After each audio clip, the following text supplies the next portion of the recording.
Hare Krishna, Krishna Krishna, Hare Hare, Hare Rama, Rama Rama, Hare Hare. हरे कृष्णा। आज हम भगवत गीता अध्याय 4 श्लोक नंबर 31 सीखेंगे। चलिए शुरू करते हैं। ये बहुत ही छोटा श्लोक है। अब हम इसे गाते हैं। नायं लोको अस्ति अयज्ञस्य कुतो वन्यः कुरु सतम्। अब हम इसे धीरे धीरे बोलकर समझते हैं। नायं लोको अस्ति अयज्ञस्य कुतो अन्यः कुरु सतम्। अब हम इसे फिर से गाते हैं। नायं लोको अस्ति अयज्ञस्य कुतो अन्यः कुरु सतम्।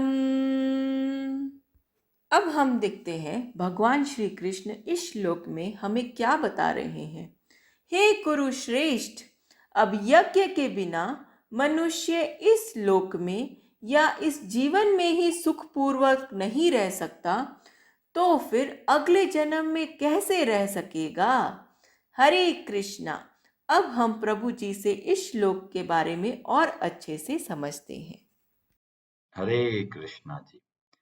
तो हमने 10-12 तरह के यज्ञ सुने भगवान के श्रीमुख से, और अब हम भगवान श्री कृष्ण हमें बता रहे हैं कि यज्ञ न करने का परिणाम। उससे पहले बताया था जो व्यक्ति यज्ञ करते हैं तो उनको क्या लाभ मिलता है। तो बताया था 3 लाभ मिलता है। कल्मश, जो पाप है वह दूर होते हैं। अमृतम, आनंद की प्राप्ति होती है। और ब्रह्म सनातनम, और ब्रह्म या भगवान की भक्ति की ओर बढ़ते हैं। और जो नहीं करते यज्ञ, तो उनका क्या होता है कि वह इस लोक में भी सुखपूर्वक नहीं रह सकते। तो अगले जन्म की तो क्या बात करना। मतलब अगर हमें यहाँ पर इस जीवन में, इस संसार में सुखी रहना है तो हमें अवश्य ही यज्ञ करना है। और यज्ञ की बात मैंने आपको बहुत तरीके से बताई है। जब आप कोई कार्य करें तो भगवान की प्रसन्नता के लिए करें, भगवान का संबंध का स्मरण करके करें। तो ऐसे सारे कार्य कर्मों के बंधन से मुक्त होते हैं और हम भी बहुत ही प्रसन्न रह सकते हैं। तात्पर्य में प्रभुपाद जी 2-3 बात बताते हैं कि जितने भी शरीर है, मनुष्य देह है और पशु देह है, पक्षी देह है, जलचर नभचर, इतने सारे जीव जंतु हैं, इतने सारे शरीर है, उसमें से केवल मनुष्य ऐसा है, ऐसी देह है जिससे हम इस संसार के बंधन से मुक्त हो सकते हैं। और कोई भी शरीर हमें इस तरह का लाभ नहीं दे सकता। यहाँ पे बताया मनुष्य जीवन ही वह द्वार है जिससे होकर इस बंधन से बाहर निकला जा सकता है। तो इसीलिए सभी शास्त्र बोलते हैं ये मनुष्य जो शरीर हमें प्राप्त हुआ है ये बहुत ही दुर्लभ है। ये ऐसा बहुत ही उत्तम अवसर प्राप्त हुआ है कि हम इस संसार के जो चुंगल है, जो बंधन है, जो जेल है, उससे बाहर निकल सकते हैं। थोड़ा सावधानी रखी, बड़े आराम से बाहर निकल जाएंगे। और अगर नहीं ध्यान रखा तो पुनः इतने सारे देह में भटकते रहेंगे। ब्रह्मांड भ्रमिते, बहुत ही लोग जगह जगह भटक रहे हैं। कभी कभार अगर भक्तों का संग मिल जाए तो पता चलता है कि कितना महत्वपूर्ण है ये मनुष्य देह। और लोग क्या करते हैं, ताश के पत्तों में अपना समय व्यर्थ कर देते हैं। इतना अमूल्य जीवन दिया, और उन्होंने पूरा जीवन ऐसे ही व्यर्थ करते चले गए। सारी जो पूंजी, सारी जो धन दिया, कौन सा धन दिया? समय का धन दिया। वो सारा धन हम इधर उधर की वस्तुओं में लगाकर व्यर्थ कर देते हैं। पूरा जीवन एग्जाम की तैयारी का है, और जो एग्जाम होता है उसको बोलते हैं मृत्यु। पूरा जीवन हमें दिया है कि मृत्यु के समय आप अपने आप को भगवान का कैसे स्मरण रख सके, और ये सारा जीवन उसकी तैयारी के लिए दिया है, पर हम सारा जीवन इधर उधर चीजों में लगाकर व्यर्थ कर देते हैं, और जब अंत समय आता है तो हमें पता ही नहीं चलता कि हम क्या करें, कहाँ जाने वाले हैं, क्या होने वाला है हमारा, कोई पता नहीं चलता। इसीलिए शास्त्र बोलते हैं कि भक्तों के संग में आकर ही हमें अपने जीवन का मूल्य पता चलता है कि ये कितना अमूल्य जीवन हमें प्रदान किया है। केवल एक जन्म में सावधानी पूर्वक भगवान की भक्ति करेंगे तो आने वाले कई जन्मों के दुख से छुटकारा मिल जाएगा, नहीं तो हर जन्म में ऐसे ही दुख पाते रहेंगे जैसा कि अभी पा रहे हैं। कभी खुशी, कभी गम। बचपन में रहे तो हम लोग इधर उधर की चीजों में समय बिता दिया, बड़े होते जा रहे तो भी समय इधर उधर समय व्यर्थ गवा रहे, ऐसा लग रहा है कि सारा पैसा पानी में बहा रहे हैं। ये समय जो एक क्षण चला गया है वो आप कैसे भी वापस नहीं ला सकते। ये समय जो चला गया वो हमारे लिए भारी नुकसान है अगर हमने उनको सही जगह पे उपयोग नहीं लेके आए।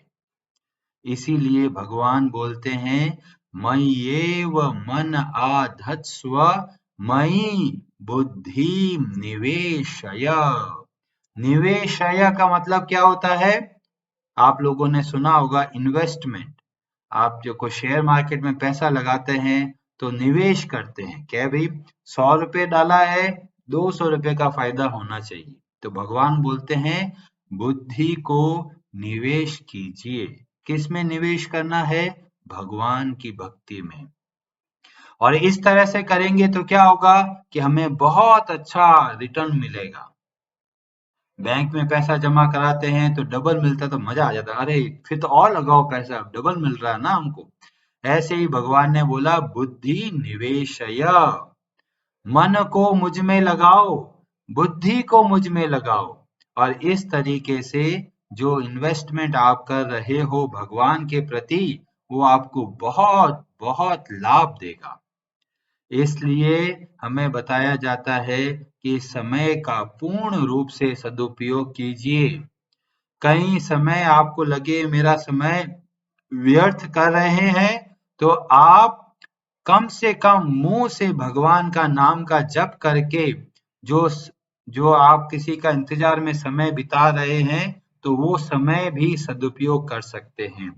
भगवान के लिए प्रयत्न कीजिए, क्योंकि यही जीवन ऐसा जीवन है जो कितने ही बुढ़ापों से हमें मुक्ति दिला सकता है। नहीं तो हर जन्म में बुढ़ापे का बीमारी आएगी, तकलीफ आएगी, माँ के गर्भ में उल्टा लटक के 9 महीने तक कीड़े खाते हैं, दर्द होता रहेगा, बहुत जीवन दुखमय बीतेगा। अगर हम इसको समझ जाएं कि यह कितना भारी सुनहरा अवसर हमें दिया है, और फिर भी लोग सोचते हैं जी हमें समय कैसे नष्ट करें, फालतू कामों में समय लगा रहे हैं, कुछ भी नहीं करना है, चलो ये कर लेते ये कर लेते ये कर लेते। अरे इतना महत्वपूर्ण जीवन दिया और हम ऐसे ही कांच के जो जो टुकड़े हैं उसको इकट्ठा करने में लगा रहे हैं। तो ये बहुत जरूरी है कि इस मनुष्य जीवन के महत्व को समझना, और ये संभव नहीं होता, आसान नहीं होता। इसीलिए ब्रह्म सूत्र में प्रथम जो सूत्र बताया गया अथातो ब्रह्म जिज्ञासा, और तात्पर्य में बताया गया कि भक्तों के संग में हमें भगवान के बारे में पता करना चाहिए मनुष्य जन्म मिलने के बाद। तो इससे हमारा क्या है, हमें रास्ता मिलता है कि हमें कहाँ जाना है और क्या करना है। और प्रभुपाद जी तात्पर्य में बताते हैं कि जनसंख्या का कोई तकलीफ नहीं है। जितने भी लोग हैं, कई लोग कहते जी जनसंख्या बढ़ गई है, भोजन की बहुत कमी हो रही है। भगवान ने सबकी व्यवस्था करी है, जितनी आवश्यकता है उतना धन धान्य सबके लिए प्रदान किया है। पर जो लालच में आके कार्य करते हैं उसकी कोई सीमा नहीं है। कितना ही पैसा कमा लो कम ही लगेगा। क्यों? क्योंकि जो स्वार्थ बुद्धि से कार्य करते हैं तो कभी भी हम प्रसन्न नहीं रह सकते। जो पृथ्वी देवी जिसको माँ के रूप से बोला गया, वह हमारे भोजन की प्रचुर मात्रा में चीजें कर सकती है, पर हम क्या कर रहे हैं, हम उनको अनावश्यक कष्ट देते हैं। कैसे कष्ट देते हैं? अपने आचरणों से, अपने गलत विचारों से, अपने गलत तरीकों से। हम पृथ्वी के अंदर बहुत सारा प्लास्टिक, गंदगी, केमिकल डाल डाल के, और हम सोच रहे हैं हमें तो और प्रोडक्शन चाहिए, पर ये नहीं देखते कि हम कितना क्षति पहुंचा रहे हैं हमारे पर्यावरण को। जब हम थोड़ा ध्यान से ये कार्य करें तो हमारे जो भी आवश्यकता है उसकी पूर्ति आराम से होती है। इतना बड़े बड़े जंगल है, इतने सारे जीव है, उन सब के लिए भोजन की व्यवस्था होती है।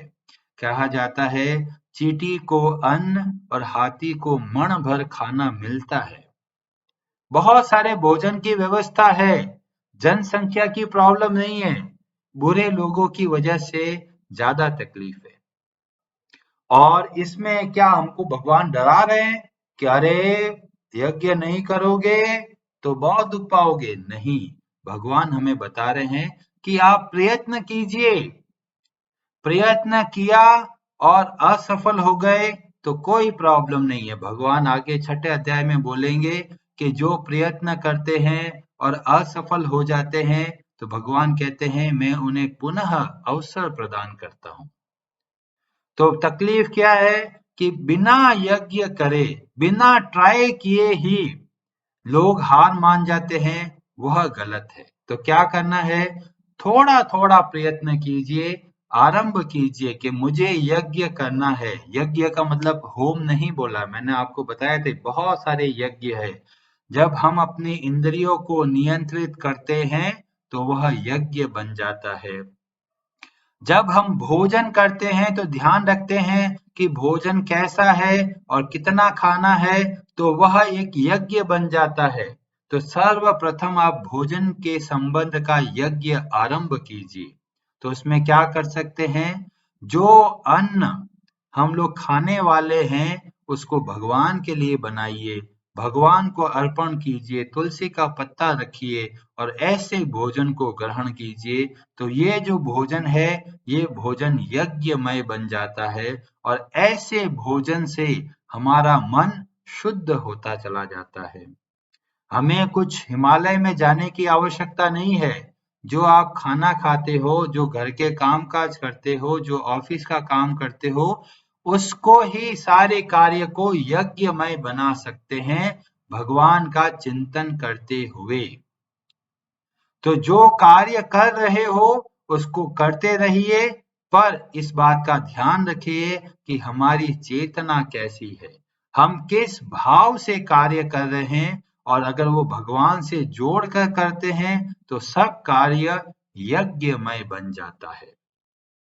और जो अपने स्वार्थ के लिए, अपने जीव के स्वार्थ के लिए खाना खाते हैं तो भगवान बोलते हैं वे केवल पाप को खाते हैं। इसका क्या मतलब हुआ? पाप को खाने का मतलब है ये जो भोजन है जो भगवान को अर्पण किए बिना खाते हैं, ये सब पापमय है और पाप का परिणाम होता है बीमारी। तो ऐसे भोजन जब हम खाते हैं तो हम बीमार होने की संभावना बहुत बढ़ जाती है। और जब भोजन भगवान को अर्पण करके खाते हैं तो वही भोजन में बहुत बड़ा परिवर्तन आ जाता है। अब बोलेंगे परिवर्तन कैसे आ जाता है? तो जब हम भगवान को अर्पण करते हैं, भगवान से प्रार्थना करते हैं, तो भगवान सारा का सारा भोजन कर लेते हैं। अब कोई पूछेगा, भगवान सारा खाना खा लिया तो हमें तो प्लेट वैसी की वैसी दिखती है। तो भगवान ऐसे हैं, सारा भोजन ग्रहण करके और पुनः सारा भोजन प्रकट करते हैं। तो बहुत बड़ा भारी बदलाव आता है जब हम खाना भगवान के अर्पण करते हैं। तो आप सबसे हाथ जोड़ के मेरा निवेदन है, भोजन सीधा मत करिए, पहले भगवान को अर्पण कीजिए और फिर ऐसे भोजन को ग्रहण कीजिए। तुलसी का पत्ता अवश्य रखिए। तुलसी जो है वो हमारे स्वास्थ्य के लिए भी बहुत लाभदायक है। जब भोजन बनाने जाएं तो पहले भगवान के भक्तों से प्रार्थना करें, राधा रानी से प्रार्थना करें, तुलसी देवी से प्रार्थना करें और फिर भोजन बनाना आरंभ करें। भोजन बहुत अच्छे से, स्वच्छता से, शुद्धता से भोजन बनाइए, भगवान को अर्पण कीजिए और सब अच्छे से भोजन करिए। भगवान भूखा रहने के लिए नहीं बोल रहे, हमें ये बोल रहे हैं कि अपने जीभ के स्वाद के पीछे नहीं भागना है। बस इतना करते करते ही हम यज्ञ के निमित्त कार्य करने लग जाएंगे। और कई बार ऐसा सोचते हैं, अरे परिणाम अच्छा नहीं मिला तो क्या होगा। तो इसमें बहुत सुंदर वर्णन आता है रामायण में जटायु का। जटायु को पता होता है कि मैं रावण से नहीं जीत सकता, पर फिर भी उसने प्रयत्न किया और भगवान राम अपने आंखों की आंसुओं से उनको नहलाते हैं कि गीधराज, तुमने मेरे लिए इतना बड़ा त्याग किया, अपने प्राणों का। भगवान राम इतना कृतज्ञ हो जाते हैं। तो कहने का मतलब है, आप भगवान के लिए प्रयत्न कीजिए, थोड़ा प्रयत्न कीजिए, भले ही विफल हो जाए कोई चिंता नहीं, पर प्रयत्न करना बहुत आवश्यक है। हरे कृष्णा जी, आप सबका बहुत बहुत धन्यवाद।